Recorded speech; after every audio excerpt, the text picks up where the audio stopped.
Here's your feel-good story for the day, theorists. In 1978, Richard Montañez began working as a janitor at Frito-Lay. One day, a machine in the plant malfunctioned and stopped adding cheese dust to the Cheetos. Fun fact, by the way, the company's official term for Cheetos dust is Cheetle, but I digress. Since the Cheetle-less batch of corn puffs couldn't be sold to consumers, Montañez took some of the unseasoned Cheetos home with him and flavored them with spices reminiscent of Mexican street corn. His spicy, hot Cheetos were a hit with family and friends, and so Montañez pitched the idea to the CEO of Frito-Lay's parent company, PepsiCo. Today, you probably know Montañez's creation as Flamin' Hot Cheetos, a product that has generated over $1 billion in revenue for the company since hitting shelves in the early 90s. And as for Montañez, a janitor who is a 4th grade dropout, he's now a vice president at PepsiCo.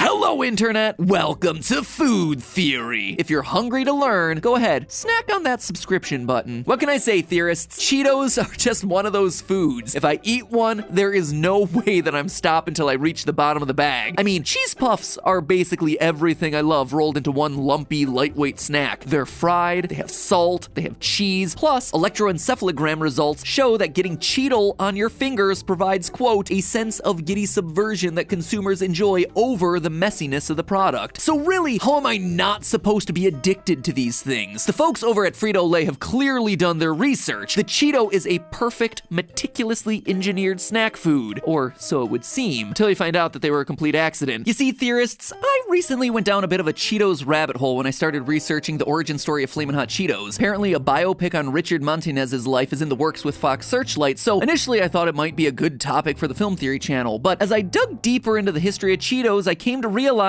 that the story of a janitor inventing Flamin' Hot Cheetos, as fascinating as it might be, was actually the second most intriguing story about the history of Cheetos. Because what really blew my mind was the story of how corn puffs themselves were invented, or should I say, rebranded. Folks, we were never meant to eat cheese puffs. No human was. Hats off to you, Cheetos. Game recognized game. You almost distracted me with your PR-friendly feel-good story about the janitor, but I'm past all that now. My eyes are open. Here's the real story here, theorists. The one that big snack food doesn't want you to know about. Cheese puffs are repurposed cow food. No clickbait here, friends. Cheese puffs are a straight-up byproduct of livestock feed manufacturing. And lest you think that leveling up from livestock feed to human food would be enough for the audacious cheese puff, think again. At this very moment, even as we speak, your favorite crunchy cheese snack is quietly rebranding itself yet again. And this time, it's not aiming for the moon, it's aiming for the dang stars. Let's jump right in, friends, because today's food theory is utterly outrageous. The cheese puff's origin story begins in the early 1930s in Beloit, Wisconsin, where a man by the name of Claire Matthews came up with an idea for a feed grinder. This machine was capable of breaking corn and other popular livestock feeds into smaller flakes, which was handy because the smaller sized flakes were easier for animals to ingest. Matthews got a handful of business partners together, and in 1933 they founded the Flackall Corporation, a Beloit-based company dedicated to producing flaked livestock feed with its patented feed grinder. But what they didn't yet realize is that they had also invented the world's first corn puff snack extruder. See, two things would happen whenever their feed grinder was run for an extended period of time. One, the machine would get hot. Two, it would clog. In order to prevent clogging, every so often the machine operators would pour moistened corn kernels through the feed grinder in order to flush it out a bit. Now, if the moistened corn happened to get fed through when the machine was really hot, the corn would come out on the other end in long, puffy ribbons, almost like lumpy, bumpy strings of popcorn. This clip from the BBC actually does a great job of succinctly explaining how a corn puff snack extruder actually works. The raw maize goes inside,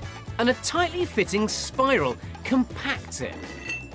As the spiral turns, it forces the maize down towards the end, and the force gets harder and harder and creates heat, and so much heat that when the maize finally gets squeezed out of this tiny little hole here, it's so hot that it cooks it.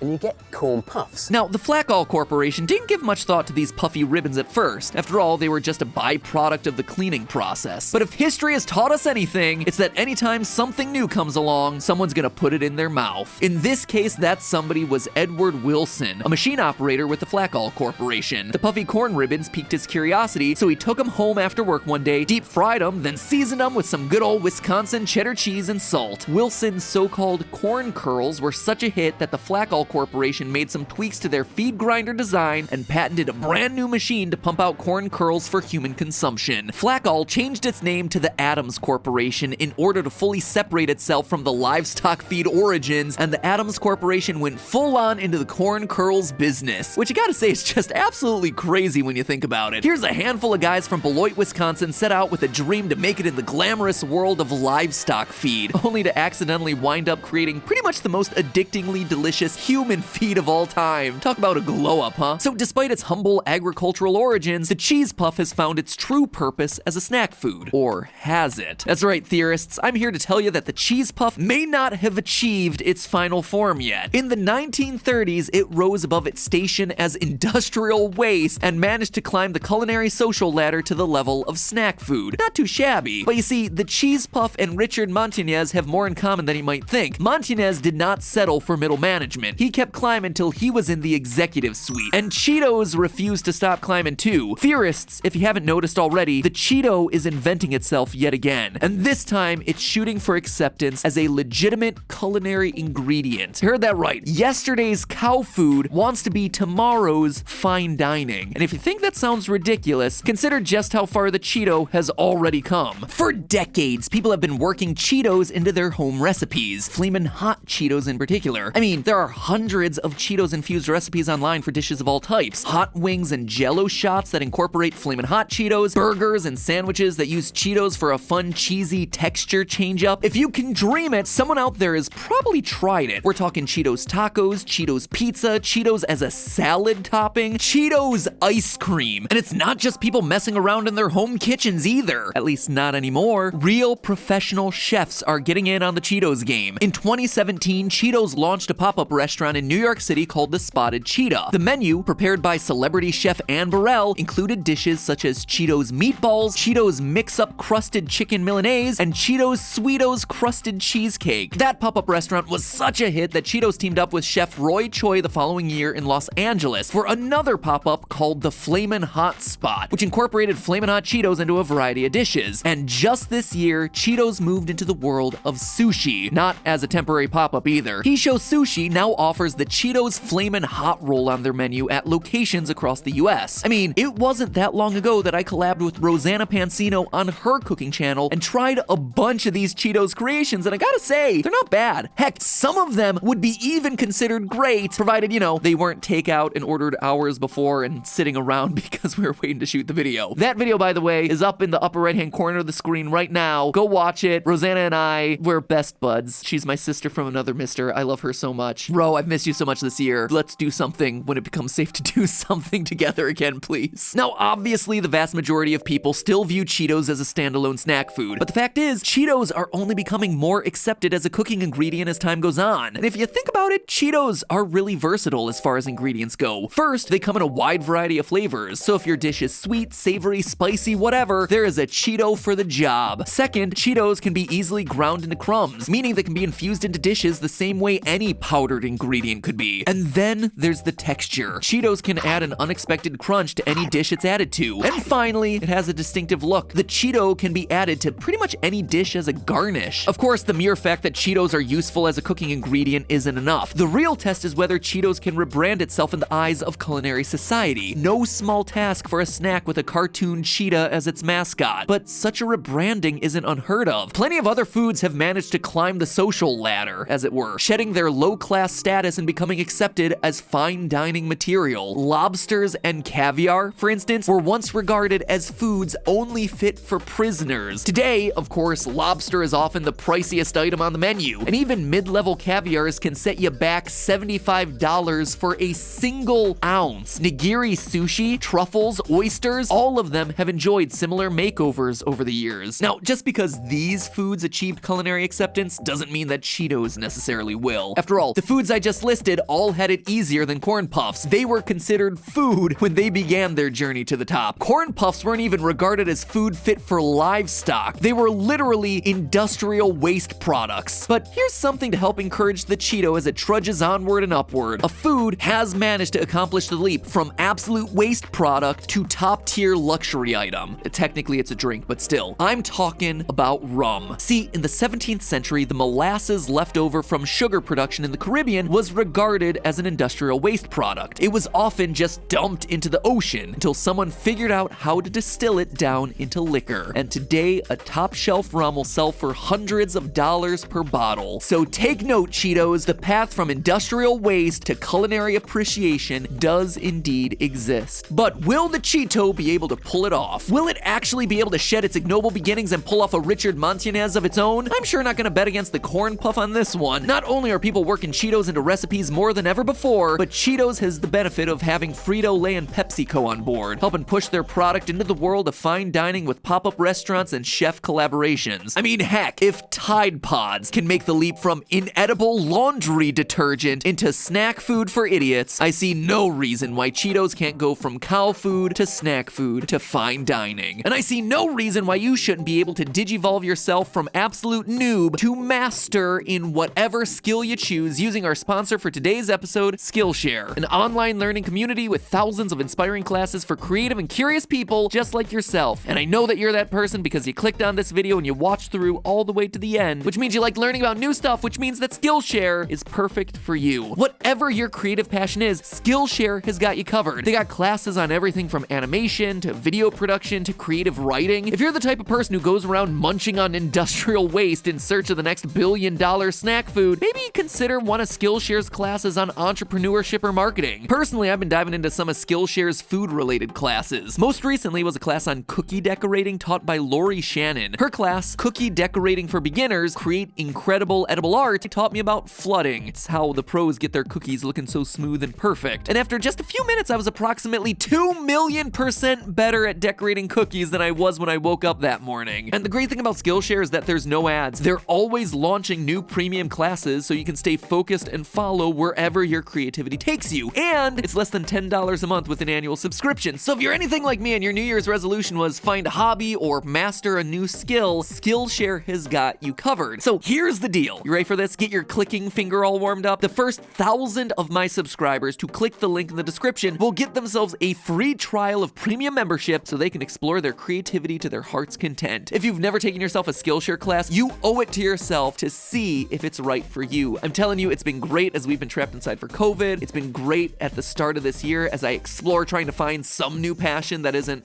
video games, movies, and now food. I just want to be a lifetime learner. I want to master all the skills. And Skillshare is helping me do that. And you know what? It can help you do that too. Link is down below, first line of the description. Remember, first 1,000 subscribers down there are going to get themselves a free trial membership. So check it out. And remember, that's just a theory. A food theory. Bon appetit.